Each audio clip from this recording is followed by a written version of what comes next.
Hello, I'm Mayor Doug Holmes. Welcome to the 2024 General Budget presentation. The General Budget covers most of the municipality's responsibilities.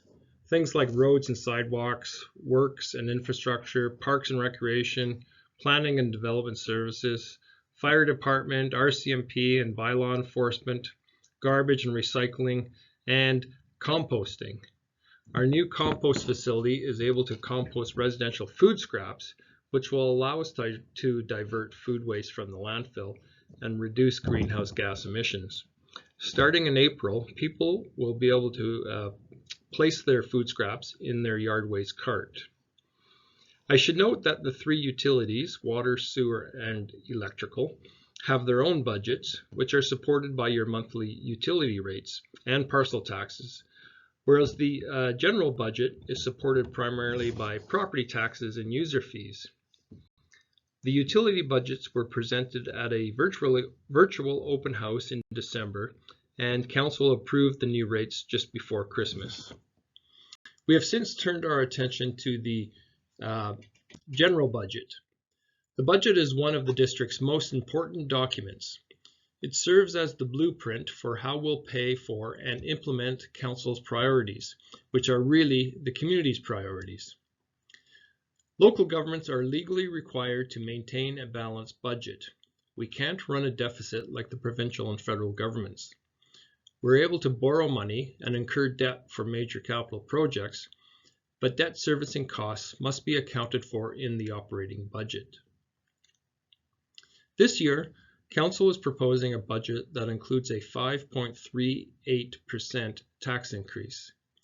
Of that increase, 4.44% is for expenditures that were committed to last year but put off until this year. We made those deferments last year to provide relief for people who are feeling the pinch of inflation. Unfortunately, inflation is still with us. We know everyone continues to face cost pressures, and we don't want property tax increases to unduly add to the hardship. The municipality is also dealing with rising costs for everything we purchase: fuel, parts and equipment, office supplies, and so on. We're not buffered by inflation in any way.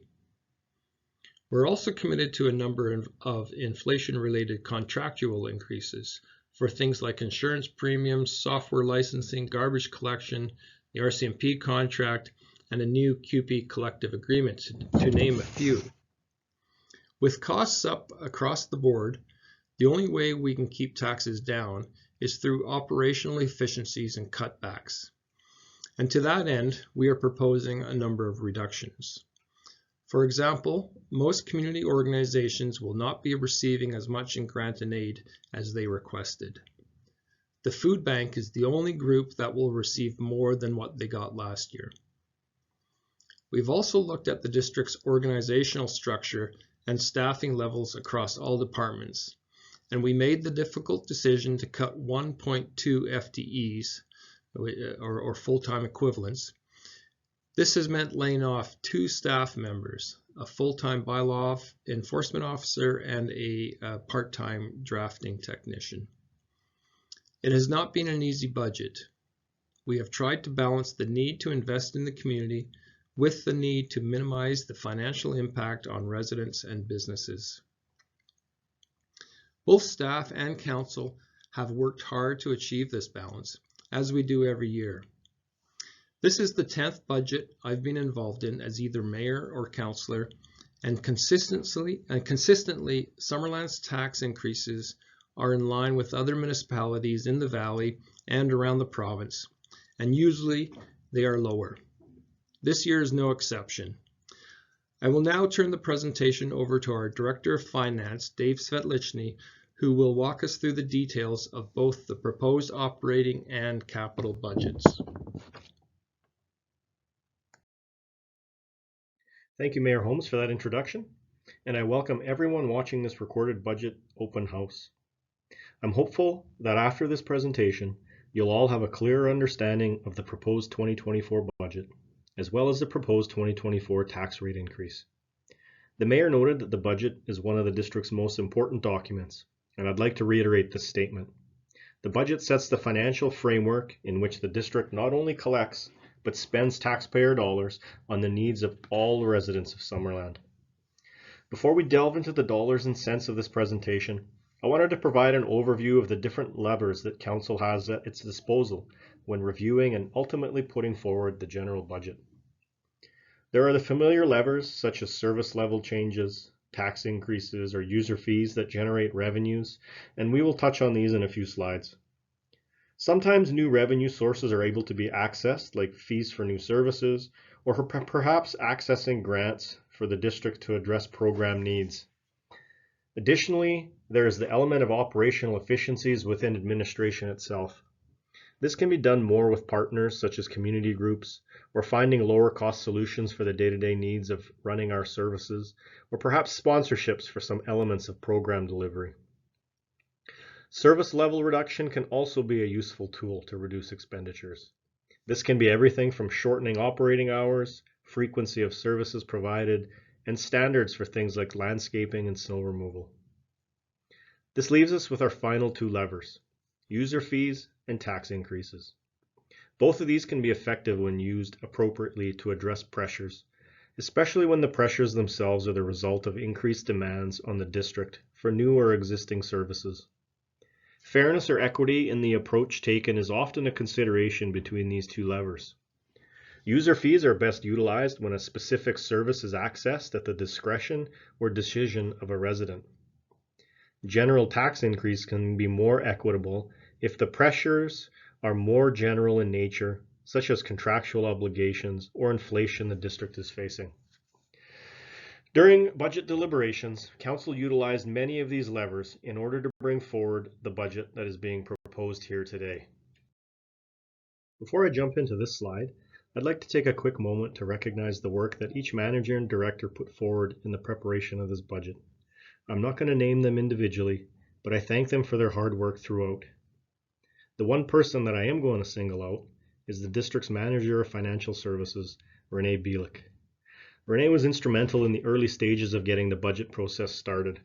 Her hard work laid the foundation on which every manager and director built their budgets upon, and this paved the way for the challenging discussions I had to have with the managers and directors. So Renee, thank you very much for your work on Budget 2024. The district's 2024 budget process began way back on July 18th, 2023. Since that day, this budget has gone through countless transformations. When it was first compiled back in September, the operational deficit was $1.79 million. That would have required a 17.4% tax rate increase. Lots of work went into lowering that deficit amount, which brings us to today. During Council's two budget meetings in December, they used some of the levers we discussed on the previous slide to lower the overall operational deficit from what was presented, which thereby lowered the required tax rate increase to today's proposed 5.38%. Some of the ways Council did this was by removing certain projects from the budget entirely, increasing certain user fee revenue streams to better reflect what the services are actually costing the district. And Council also looked at FTE position requests as well as current staffing levels and made some tough decisions in this area as well, which the mayor noted in his earlier remarks. The net result of these decisions is that in order to balance the proposed 2024 budget, a property tax revenue increase of 5.38% is needed. And as the mayor noted in his remarks, 4.44% of this increase is needed due to deferrals that were made during last year's budget deliberations. So in essence, the 2024 operational tax increase component is only 0.94%. This budget has come a long way since September and the initial 17.4% tax rate increase that would have been required. A lot of time, thought, and deliberation was utilized to bring forward this balanced budget. The district's consolidated operational budget is $47.9 million, with an additional $29.7 million budgeted for capital. This consolidated amount includes all four of the district's funds: water, sewer, electric, and general. In total, Overall budgeted spending is proposed at $77.6 million in 2024. If we look specifically at general fund operations, the proposed budget plans for revenues and expenditures of $21.4 million in 2024. 55% or $11.7 million of these expenditures are funded through taxation. Our electrical utility contributes $500,000 to general fund operational revenues, which is equal to 4.86% tax rate increase.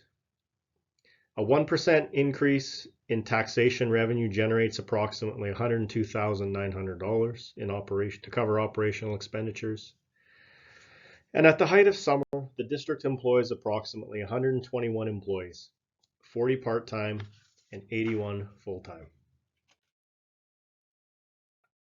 As I touched on the previous slide, district operations are differentiated into 4 distinct funds. Each fund provides services to residents and collects revenues to offset operational costs. The 4 funds again are the Water Fund, the Electrical Fund, the Sewer Fund, and the General Fund. Today's presentation will focus on the General Fund, as the 3 utilities were discussed at great length at the December 6th, 2023 Utilities Open House. For anyone who missed the Utilities Open House and wishes to see it, a recorded version is available on our district YouTube channel. The pie chart provides a breakdown of all revenue sources budgeted in the General Fund for 2024. Total revenues are budgeted at $21.4 million, and as the chart shows, approximately 75% of all General Fund revenues are generated from either taxation or user fees, which is quite common in municipalities. And the 75% is made up of property taxes, solid waste user fees, recreation services user fees, and sales of services. The district's 2024 budgeted revenues in the general fund are $21.4 million. When comparing this to the previous year's budget, it's an increase of $1.99 million. Now, breaking this overall change into smaller pieces, some of the more notable items that make up this change include new construction revenue is estimated at $129,700. This is equivalent to a 1.26% tax rate increase, and if not for this new revenue, our proposed tax rate increase would be 6.64% and not 5.38%. The proposed 5.38% increase generates an additional $553,500 in taxation revenue for 2024. The 2024 budget includes $121,200 in increased landfill tipping fee revenues. Staff performed a comprehensive analysis of tipping fees and have proposed numerous increases, many of which are to line up revenues so that the cost of providing the specific services are cost neutral to the district. The 2024 budget also includes $68,750 in increased curbside collection revenues.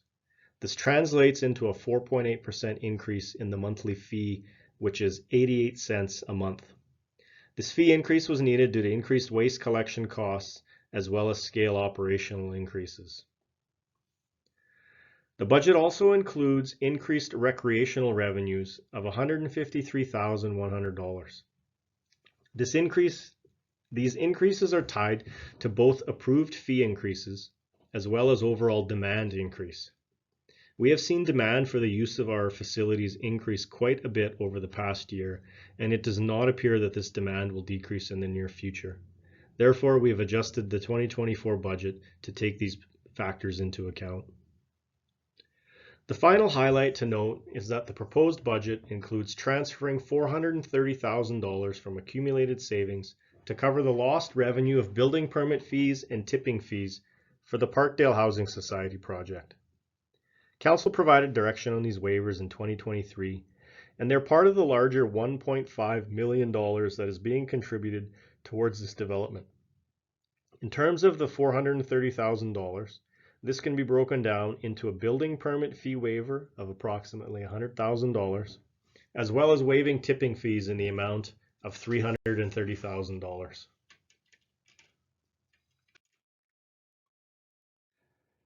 On the expense side, The district is required to have a balanced budget. Therefore, budgeted operational expenses are also $21.4 million. The pie chart provides a breakdown of the 9 distinct functions that the district uses for providing services in the general fund. Each function is further broken down into cost centers, which are used for tracking expenses. An example of this is protective services. The protective services function overall budget is $4.4 million. Now this is further broken down into 6 cost centers. RCMP, $1.91 million. Fire, $1.25 million. Emergency measures, $752,000. Building inspection, $282,000. Bylaw enforcement, $165,000. And animal control, $87,000. Each of the 9 functions have these types of detailed cost centers. The district's most expensive function is protective services at $4.4 million, and our least expensive function is the cemetery at $163,600.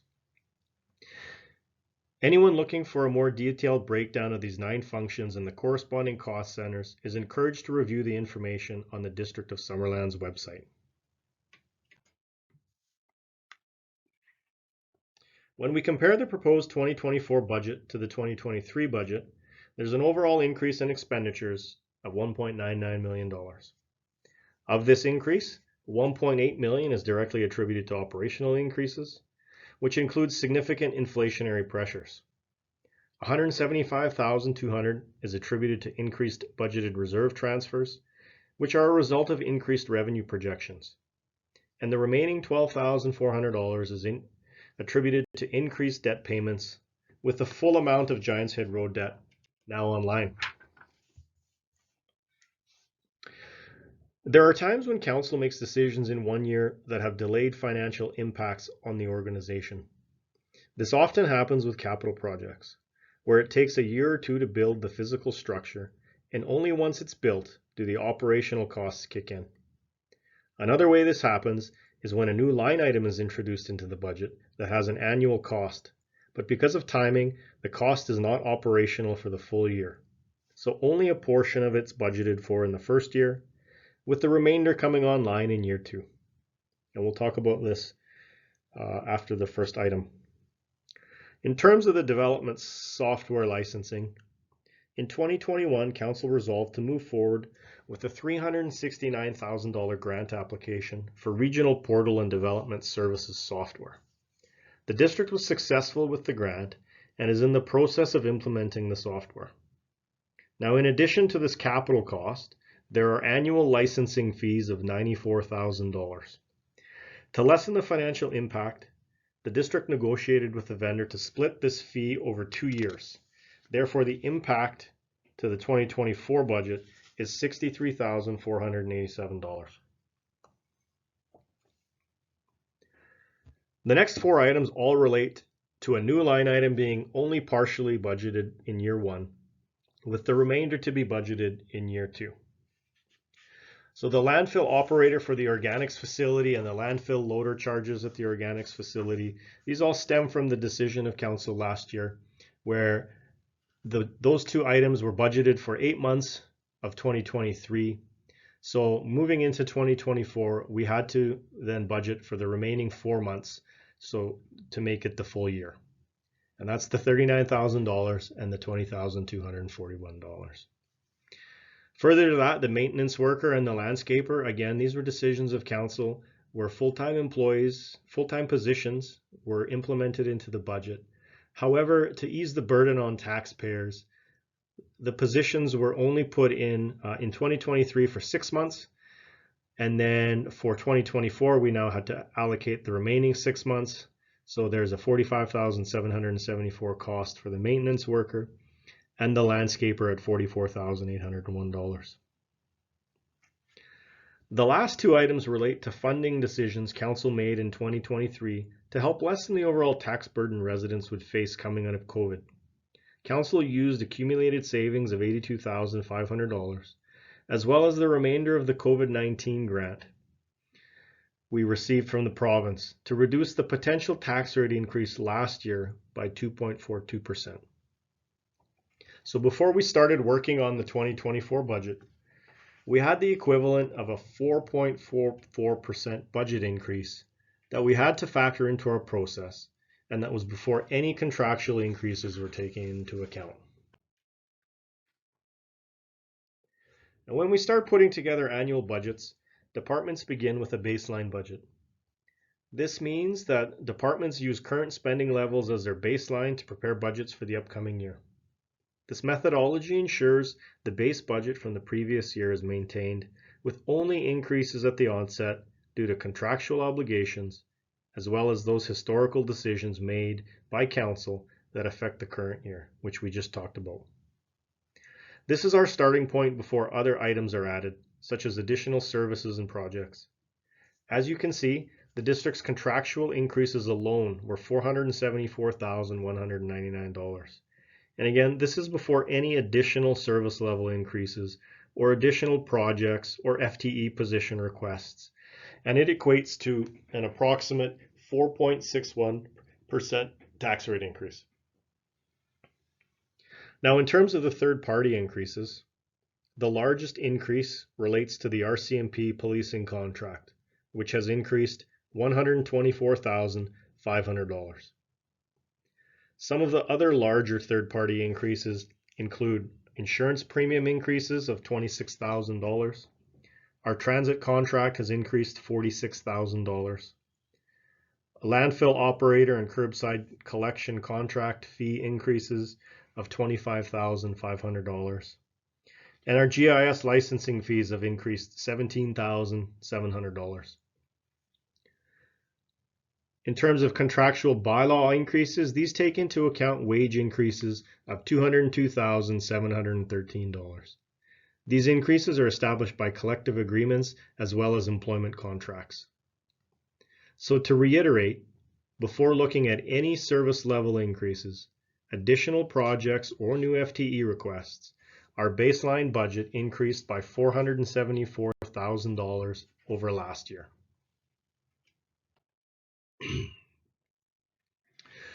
The proposed budget includes net new additions of approximately $385,000. The mayor noted in his opening remarks that this was not an easy budget and that council has tried to balance the need to invest in the community with the need to minimize the financial impact on residents and businesses. After reviewing the organizational structure and staffing levels across all departments, council made the decision to lay off 2 people, a bylaw enforcement officer and a drafting technician.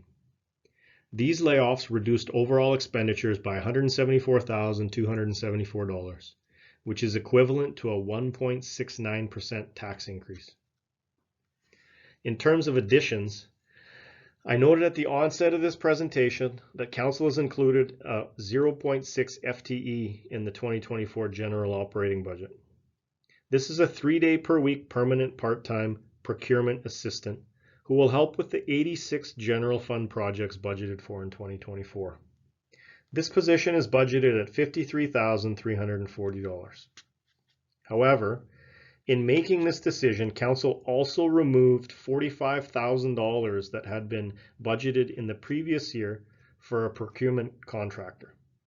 So the net effect on the operating budget for this position is $8,340.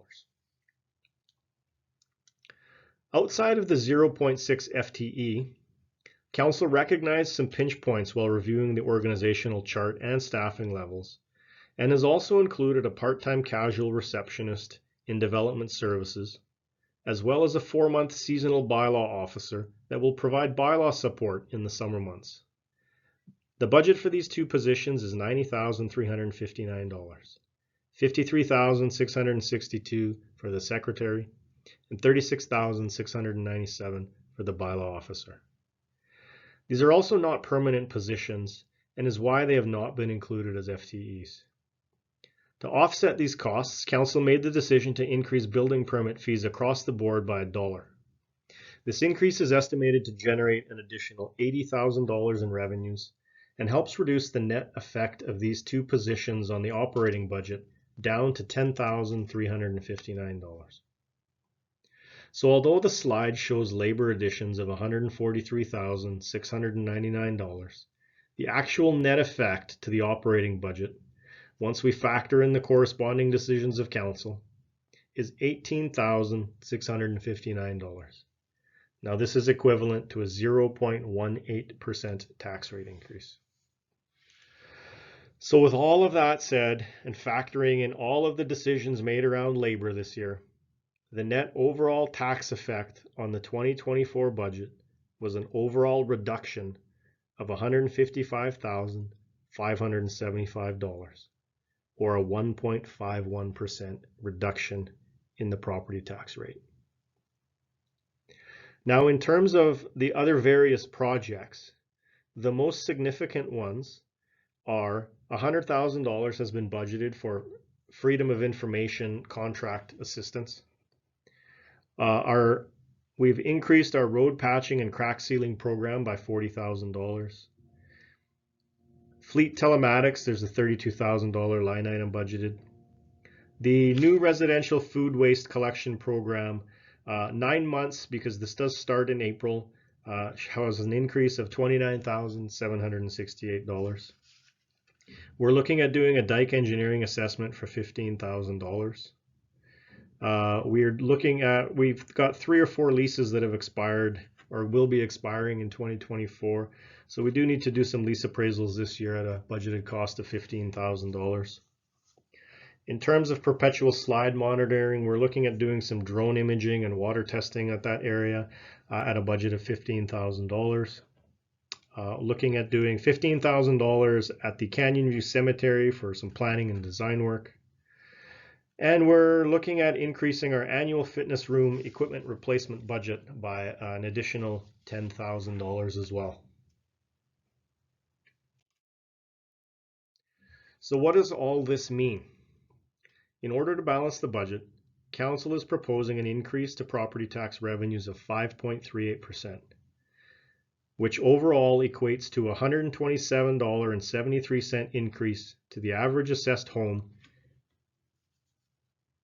at $944,156 in 2024. As we touched on earlier in the presentation, property taxes make up 55% of general fund revenues, or $11.7 million. As we can see from this chart, the majority of taxes that are collected in Summerland are from residential properties at 85.8%. The smallest contributor being farmland, which is under 0.5%.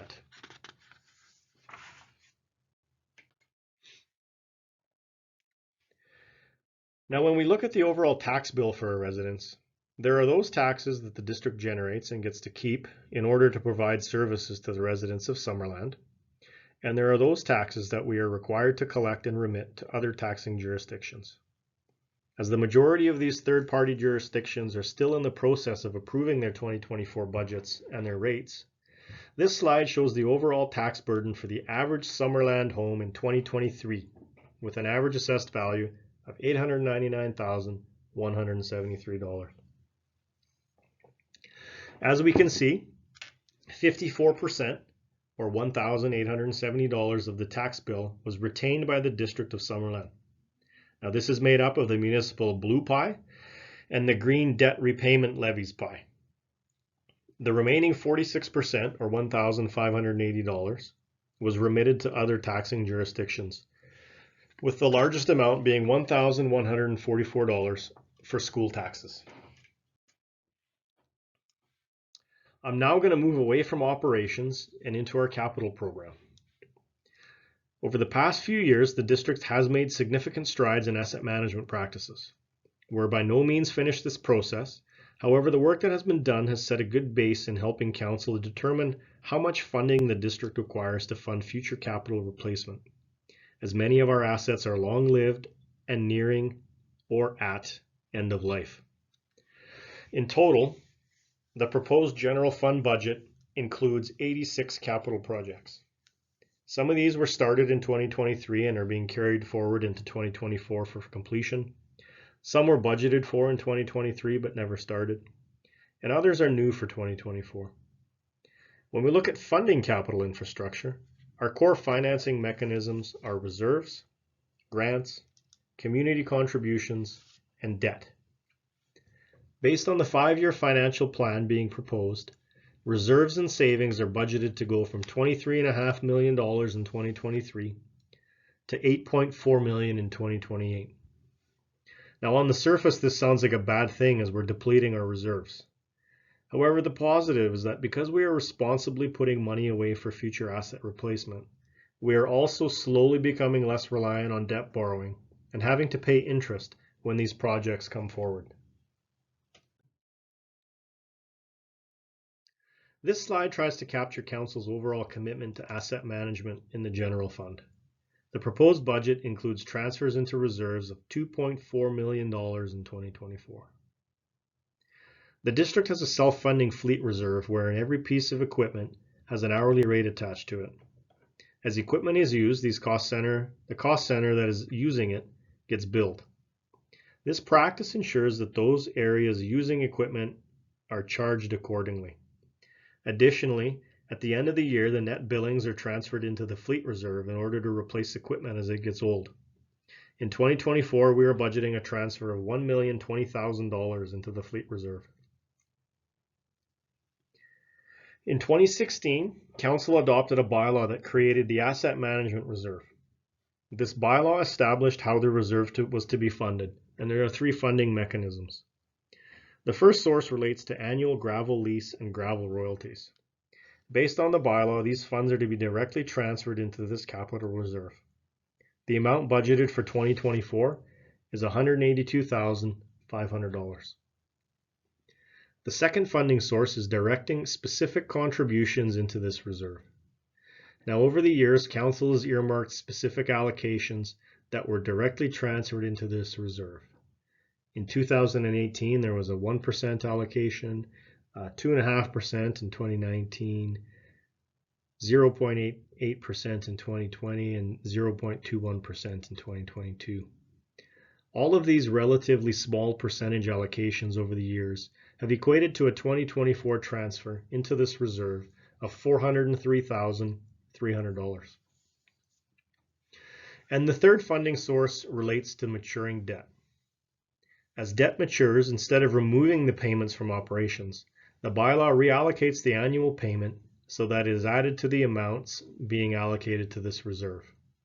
So in terms of the 2024 budget, this equates to $418,200 that has been reallocated to this reserve over the years. The landfill reserve is funded through both Recycle BC payments that we receive, as well as specific annual council allocations made throughout the year. And both the Fire and Climate Action Reserve contributions are annual contributions established by council.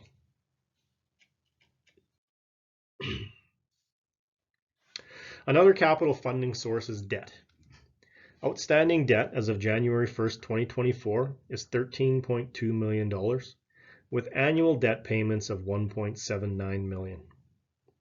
Our current borrowing capacity is $9,577,000.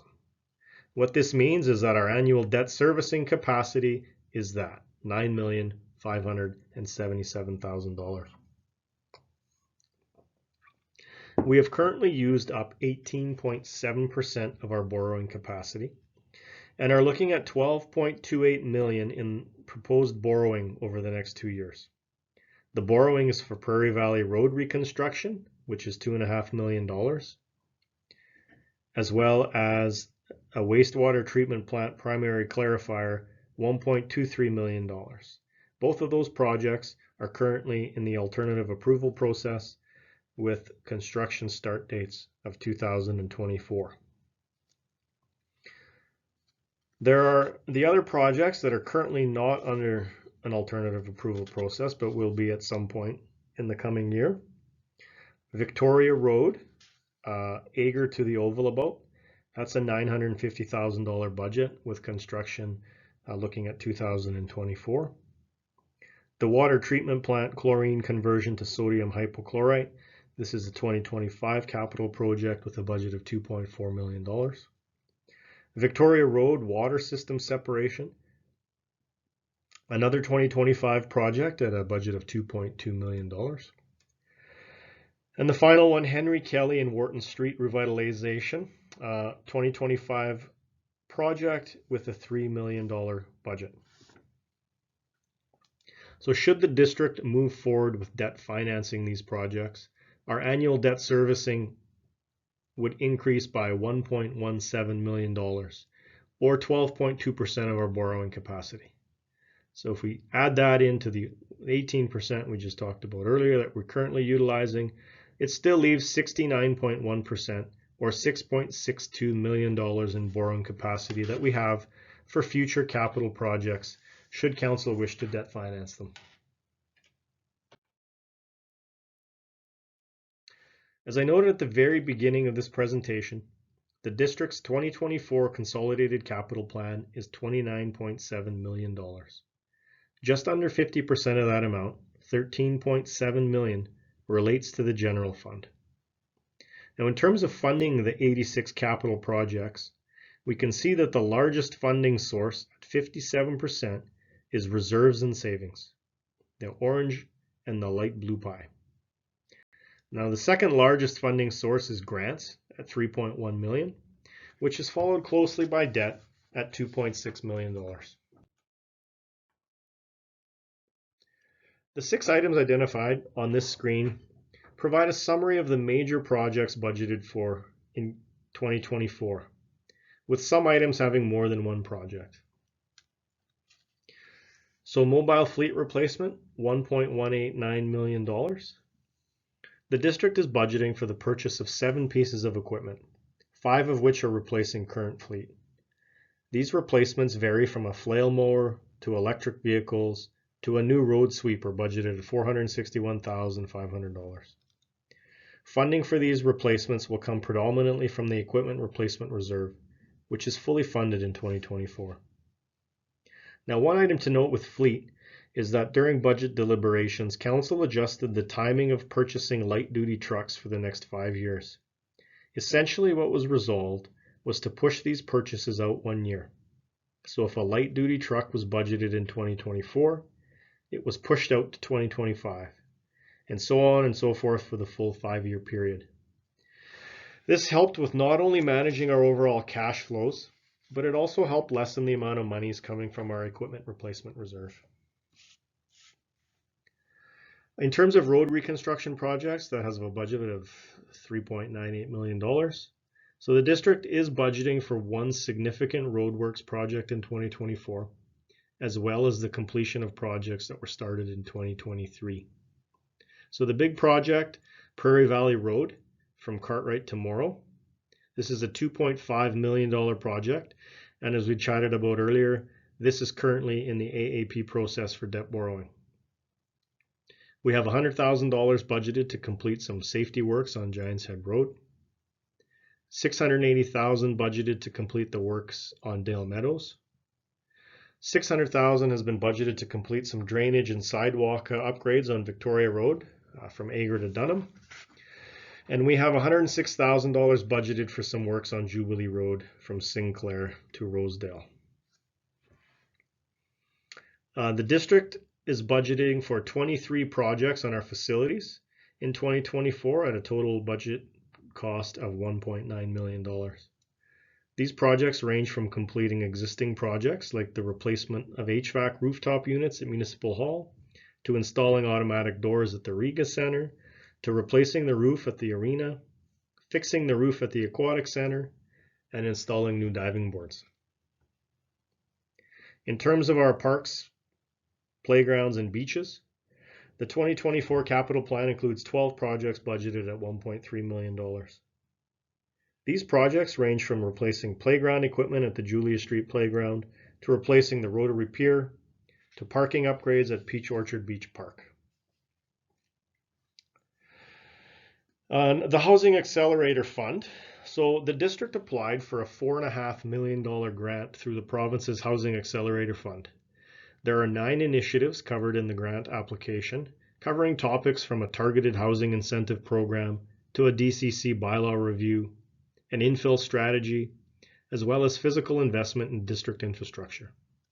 The budgeted timeline to complete the projects is 3 years, with 2024 having 6 projects budgeted at $650,000.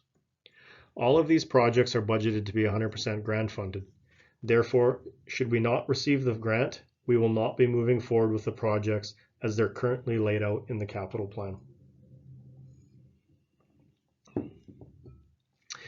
The final project on this slide, Giants Head Trail, phases 3 and 4 of $1.548 million. So in 2020, phases 1 and 2 of this Trails project were completed. The district has been successful in a grant application last year that provided $1.234 million in grant funding to complete phases 3 and 4. So this project was budgeted to cost $1.68 million, and up to the end of 2023, we've spent $134,000 of that. So therefore, the remaining $1.5 million has been included in the 2024 budget.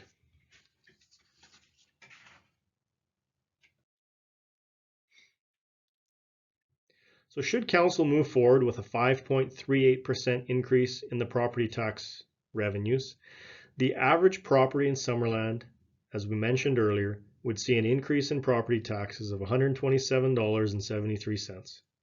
Now this is based on the assessment figures received from BC Assessment, and it does not take into account any tax shifts or appeals. This is important to note, as this amount could change should council wish to shift some of the tax burden between classes, and council will be reviewing tax rates in early March.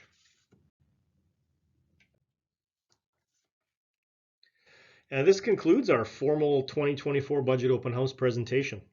I'd like to take a quick moment to encourage residents that have not already done so to provide their comments regarding the proposed 2024 budget to budget@summerland.ca. Everyone's comments are important, and they will provide council with additional information prior to the financial plan bylaws adoption, which is scheduled for Tuesday, February 27th. We do ask that in order for comments to be included in the final budget report that we'll go to council, that we do receive your comments by 12 noon on Tuesday, January 23rd. Again, thank you for attending, and goodbye.